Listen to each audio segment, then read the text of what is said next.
Hi everyone, good morning. This is CA Madhu Thakuria and I am recording this video for all the students who are going to appear for CA final exams May 2024.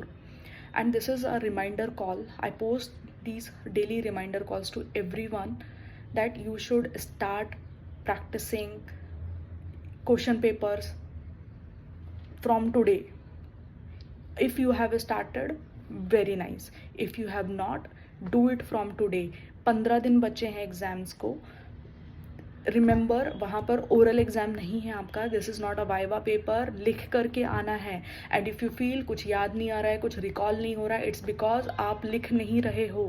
Right? Paper लिखो. दिन में 3 से 4 paper लिखो. अगर मैं बोल रही हूँ, अगर तुम्हारा पढ़ने का मन नहीं कर रहा है एंड तुम इधर उधर टाइम पास कर रहे हो मोटिवेशन वीडियोज़ देख करके, कुछ नहीं होगा. फेल हो जाओगे वापस, फिर वापस सेम साइकिल चालू हो जाएगा. अगर इस सर्कल से बाहर निकलना है, for those students who are for them, लेकिन जिसके लिए ये रिपीटेड अटेम्प्ट हो गया है, या फिर ऐसे बच्चे जिनका फर्स्ट अटेम्प्ट है and who are still not serious, या समहाउ उनका प्रिपरेशन वीक रह गया है, you still have got chance. 15 दिन में you can change everything. How?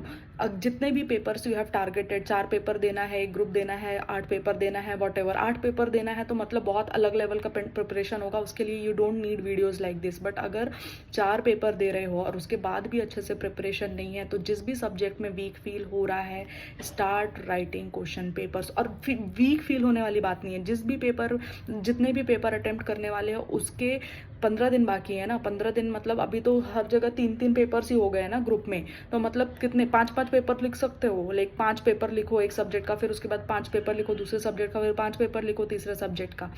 C, this is not like कि इम्पॉसिबल है. दिन में 3 घंटा पेपर लिखने के लिए नहीं दे सकते. नो नो नो नो, ये सब बहाने बिल्कुल नहीं चलेंगे. पेपर लिखना ही है. अगर आपका टारगेट है कि दिन में 10 घंटे पढ़ना है, तो 10 घंटे में से 3 घंटे सिर्फ पेपर लिखोगे एंड 7 घंटे बैठ के पढ़ाई करो. बिकॉज तुम्हारा राइटिंग जितना स्ट्रांग होगा, तुम्हारा कॉन्फिडेंस लेवल उतना ही नेक्स्ट लेवल पे जाता है. राइट? इफ़ यू फील कि कुछ रिकॉल नहीं होता है लिखने, अचानक से ऐसा किताब बंद किया और लगता है oh my God, it's because it's voluminous. जब भी चीज़ें साइज में ज़्यादा होती हैं, वो हमेशा माइंड को बहुत प्रेशराइज करती हैं कि ओ माय गॉड कितना पढ़ लिया, कुछ याद नहीं आता एंड ऑल दैट.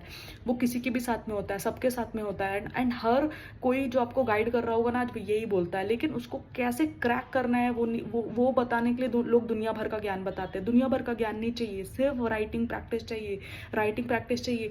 बचपन से तुम पढ़ते आते हो, बचपन से. यार ऐसा सीए में आने के बाद अचानक लोग ऐसे बेवकूफ़ कैसे हो जाते हैं, मेरे को मालूम नहीं. I have done the same thing with my self. ऐसा तो नहीं है ना कि ज़िंदगी में एग्जाम ही नहीं दिया है और अचानक से सीए पैदा हुए और सीए एग्जाम दे रहे हैं तो बहुत ऐसा लग रहा है ओ माय गॉड कैसे अपीयर करना है. यार बचपन से भी तुम स्कूल के एग्जाम्स कैसे लिख के ही प्रैक्टिस करते होगे ना यार. मतलब पहले फाइनल एग्जाम 1 साल बाद रहता था, तो तुम उसके लिए 3 टर्म टेस्ट दोगे, फिर हाफ ईयरली एग्जाम दोगे. अभी वो क्यों? ताकि आपका राइटिंग प्रैक्टिस हो. तो सेम वे में, सेम एनवायरनमेंट में खुद को टेस्ट कर लो. You are not late. अगर लेकिन राइटिंग प्रैक्टिस नहीं कर रहे हो और सिर्फ बार बार कंसेप्ट मगअप कर रहे हो, सी, कंसेप्ट सिर्फ याद करने के मार्क्स नहीं मिलता है. इंस्टीट्यूट आपका एनालिसिस, कंसेप्ट एंड कंक्लूजन सब पूछता है. तो प्रैक्टिकल पेपर हो, थियोरी पेपर हो, writing practice is must. Adjustments याद करके चले जाएंगे. अब प्रैक्टिकल पेपर है तो इफ़ यू थिंक एडजस्टमेंट याद करके चले गए तो लिख लोगे. एक नंबर, एक एडजस्टमेंट भी बीच में डिबेंचर से रिलेटेड आ जाता है ना एफआर वगैरह के पेपर में, तो एकदम कंसेप्ट ये हो जाता है. डिविडेंड का एडजस्टमेंट नहीं आ रहा ना, तो माई गॉड अब क्या करेंगे, अब पूरा आंसर्स गलत होता है आपका. Right? It is because you have not you have not solved those questions by your hand. बहुत सिंपल सी चीज़ है. बार बार बोल रही हूँ, लिख करके पूरा क्वेश्चन सॉल्व करो. एक क्वेश्चन भी सॉल्व करते हो ना, उसमें 10 कंसेप्ट आपके क्लियर हो जाते हैं. वही क्वेश्चन दोबारा सॉल्व कर लोगे, 10 कंसेप्ट आपके पक्के हो जाएंगे. तीसरी बार सॉल्व कर लोगे, वही कंसेप्ट इतने रट्टा हो जाते हैं ना कि बस अब गलती नहीं करोगे. तो खुद का प्रिपरेशन लेवल उस लेवल पे लेकर के जाओ और इसी अटेम्प्ट में क्लियर करना है. Don't target next attempt. ये सब कुछ नहीं होता है सीए में. एक अटेम्प्ट एक्स्ट्रा आप टारगेट करते हो ना, उसके चक्कर में 4 अटेम्प्ट लगते हैं क्लियर करने के लिए. 2 साल कंप्लीट वेस्ट. ठीक है? So if you are already in this cycle, कई कई अटेम्प्ट्स हो चुके हैं, तो you know your mistake. And दूसरी बात, सीए के बच्चे पेपर क्यों नहीं लिखते हैं मैं बताती हूँ। उनका कॉन्फिडेंस लेवल ना बहुत लो रहता है, बहुत। इवन जो रैंकर भी रहते होंगे मेरे ख्याल से, तो उनका भी कॉन्फिडेंस बहुत लो रहता होगा। रीजन मीन सिलेबस इतना वॉल्यूमनेस है, क्वेश्चन पेपर आता है तो इतने बड़े बड़े फॉन्ट में पता नहीं क्यों देते हैं ऐसा, इतना बड़ा बड़ा गैप दे करके। आजकल कौन सा पेपर ऐसे छप रहे हैं मुझे मालूम नहीं है। तो हर एक चीज़ में आप प्रेशर में हो, हर एक व्यक्ति आएगा आपको बोलेगा सी एग्जाम बहुत टफ होता है, बहुत टफ होता है। तो ऑलरेडी हम इस एनवायरमेंट में ही अपने माइंड को लेकर के चल रही सी एग्जाम्स के बारे में, तो आपका कॉन्फिडेंस वैसे भी लो है। प्लस आप बहुत सारी चीज़ें मगअप करते जा रहे हैं, so that you want to cover everything ना। अभी लिखोगे नहीं उसको तो भाई कैसे पता चलेगा कि कैसे, मतलब ट्रायल एंड रन एग्जाम में तो नहीं करना है ना, पहले ही लिख के देख लो। कोई बात नहीं, एक भी नहीं लिखने के लिए आ रहा है मतलब तुम्हारा प्रिपरेशन लेवल बहुत गंदा है, ठीक है। तो क्या करो ऐसे केसेस में, क्या करना मैं सॉल्यूशन भी बताती हूँ। पहली बार जब लिख रहे हो तो आंसर देख के लिखो। दूसरी बार लिख रहे हो तो जितना खुद से आता है कर लो, बाकी बचा हुआ देख के लिख लो। एंड तीसरी बार बिना देखे लिख लो। ईजी है, ईजी है। स्टेप बाय स्टेप अपने ब्रेन को ट्रेन करना आना चाहिए। Don't give in to all the pressure, don't. लिखोगे कॉन्फिडेंस बढ़ेगा, एग्जाम में ऐसा बट्टर की तरह हाथ चलता है, स्पेशली थ्योरेटिकल पेपर में बॉस। लेकिन वो चलने के लिए it is important you know the right concept, you have done the enough practices. And enough practices मतलब ऐसा नहीं कि दिन में 12 घंटे लिखना है, दिन में 3 घंटे पेपर सॉल्व करने हैं। 3 घंटे के अंदर आई थिंक 8 से 10 क्वेश्चन आप सॉल्व कर लेते हो नॉर्मली, उससे ज़्यादा भी हो जाता है कभी कभी। छोटे छोटे क्वेश्चन रहते हैं 4-4 मार्क्स के। मैं घूम फिर के एक ही बात बोल रही हूँ, पेपर लिखो। पेपर नहीं लिखोगे और फिर मेरे को दुनिया भर के कमेंट्स ऐसा कुछ तो भी रैंडम चीज़ें बोलोगे, ये सब्जेक्ट स्ट्रैटेजी, वो सब्जेक्ट स्ट्रैटेजी, फलाना ढिमकाना। मैं नहीं बनाऊंगी पहली बात तो, क्योंकि मेरे को ना बहुत मेरे को पास होकर के भी टाइम हो गया। And I am not going to go through again all this syllabus, क्योंकि वो तुमको भी मालूम है कैसे पढ़ना है। तुम लोग बच्चे नहीं हो, सीए फाइनल, सीए इंटर के पेपर्स देने वाले बच्चे नहीं होते हैं, राइट। तुमको मालूम है कौन सा सिलेबस है क्या, कितने चैप्टर है, कौन सा ABC एनालिसिस, बाकी सबके वीडियो देखो उसके लिए। मेरा वीडियो सिर्फ इसके लिए देखोगे ताकि आपको रिमाइंडर मिले कि पेपर लिखना है। और अगर देख लिया है तो तुरंत उसके बाद में क्वेश्चन उठाओ और लिखना चालू कर दो। कॉन्फिडेंस नहीं आ रहा है तो पहले देख के लिखो। 2 बार देख के लिखोगे, तीसरे बार अपने आप बिना देखे लिखते हुए आएगा। और ऐसा लग रहा है कि लिख लिख के बहुत टाइम वेस्ट हो रहा है, तो भाई पढ़ के, खाली ओरली पढ़ के तो बहुत ही गंदा टाइम वेस्ट हो रहा है। और ये टाइम वेस्ट आपका अगला 6 महीने लगाएगा, आप नवंबर में वापस देना पड़ेगा। तो आप डिसाइड कर लो कौन सा टाइम वेस्ट वाला फीलिंग अच्छा है आपका, ठीक है। कर लो। कुछ प्रॉब्लम रहेगा तो मुझे कमेंट करो नीचे यहाँ पर। एंड मैं अपना ईमेल आईडी भेजती हूँ madhu7thakuria@gmail.com। मैं नीचे भी यहाँ पर डिस्क्रिप्शन में डाल दूंगी, madhu7thakuria@gmail.com। मैं सारे प्लेटफॉर्म्स पे अवेलेबल रहती हूँ, उसमें जा कर के अपना क्वेरी डाल दो, ठीक है। अपना क्वेरी डाल दो, बहुत ज़रूरत रहेगी फ़ोन पे भी बात कर लेंगे, मैं टाइम निकालने की कोशिश करूँगी। अगर बात करने की ज़रूरत है तो मोटिवेशन वगैरह, लेकिन मोटिवेशन वगैरह ये सब मत सीख करो यार। से पेपर लिखो, 15 दिन पेपर लिखो, एग्जाम दे दो, उसके बाद बात करेंगे, ठीक है। Don't waste time. And last oh my god, last में एक चीज़ बोल दूँ, तुम लोग टेलीग्राम पे टाइम पास मत करो। टेलीग्राम इतनी भद्दी ऐप है ना सीए के बच्चों के लिए, मतलब 2000 अपडेट्स आते हैं, 2 मिनट टेलीग्राम नहीं देखो, ओ माय गॉड 2000 मैसेजेस। यार ये डिस्ट्रैक्शन है, तुम टेलीग्राम देखो ही मत। तुमको लगेगा ओ माय गॉड मैं इंपॉर्टेंट अपडेट मिस तो नहीं हो जाएगा। कौन सा इंपॉर्टेंट अपडेट, 15 दिन बचे हैं पेपर को, अब ऐसा कौन सा अपडेट है।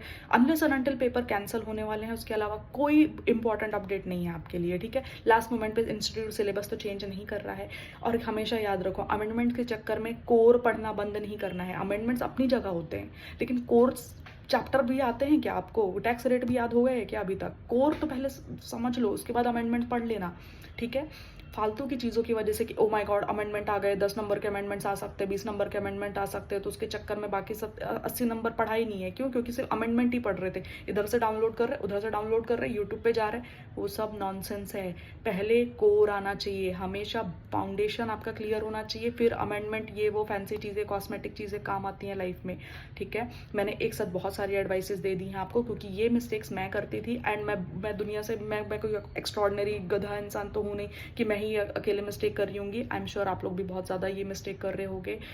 Remove Telegram from your phone today itself. No matter तुमको किससे कितनी भी बात करने की आदत है, कितने भी ग्रुप के मैसेजेस देखने की आदत है, remove Telegram today itself.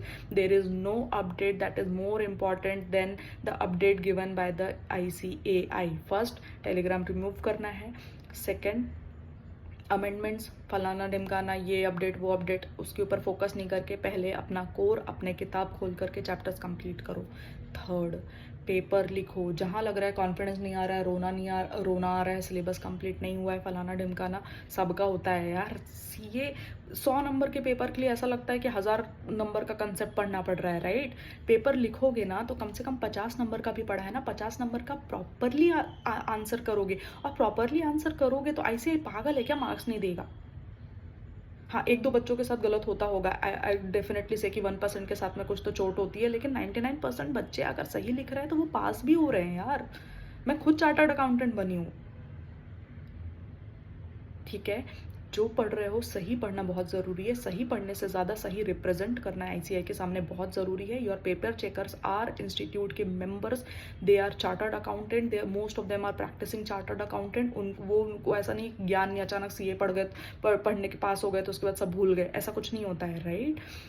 You should be able to impress your copy checker by writing the right answers, not by writing fancy hand writing में ये वो नहीं। और मैं कितना भी ज्ञान दे लूँ, आप लोग कुछ तो गधागिरी करने वाले हो एग्जाम में। जो करना है करो, जैसा राइटिंग में लिखना लिखो, जो भी करना है। पेपर लिख के पहले से जाओ, रोज एक पेपर लिखना है। 15 दिन में 15 पेपर लिख लोगे, कॉन्फिडेंस अलग लेवल पर होगा। You don't need any other motivation. I will keep reminding you, तुमको जो सोचना है सोचो, I will keep reminding you, paper लिखो पेपर लिखो पेपर लिखो, ठीक है। That's it, I am signing off now. मुझे ऑफिस के लिए तैयार होना है, but do let me know if you need any support. And मैं ट्राई करती हूँ other than subject wise strategy बनाने के। यार तुम लोग मेरे को ऐसे गधे बच्चे नहीं लगते हो कि तुमको अब 15 दिन बचे हैं तो तुमको सब्जेक्ट वाइज स्ट्रैटेजी चाहिए एंड ऑल दैट। लेकिन हाँ, ये होता है कि कभी कभी सब्जेक्ट पढ़ने का राइट टेक्निक नहीं समझ में आता है, कोई ये पर्टिकुलर कंसेप्ट का राइट टेक्निक नहीं समझ में आता है, उसके सॉल्यूशंस ढूंढो। Don't look for general motivation video देख करके। अभी उन चीज़ों का टाइम नहीं है। कंसिस्टेंसी, डिसिप्लिन का टाइम है ये अभी। Please be consistent, please be disciplined, please write papers on a daily basis. This will boost your confidence. And if you still need help, do reach out to me at madhu7thakuria@gmail.com. I am available on Instagram also. मधु ठाकुरिया करके search कर लेना यार, बहुत जगह पे मिल जाएगा, ठीक है। चलो bye bye bye bye bye, late हो रहा ऑफिस के लिए।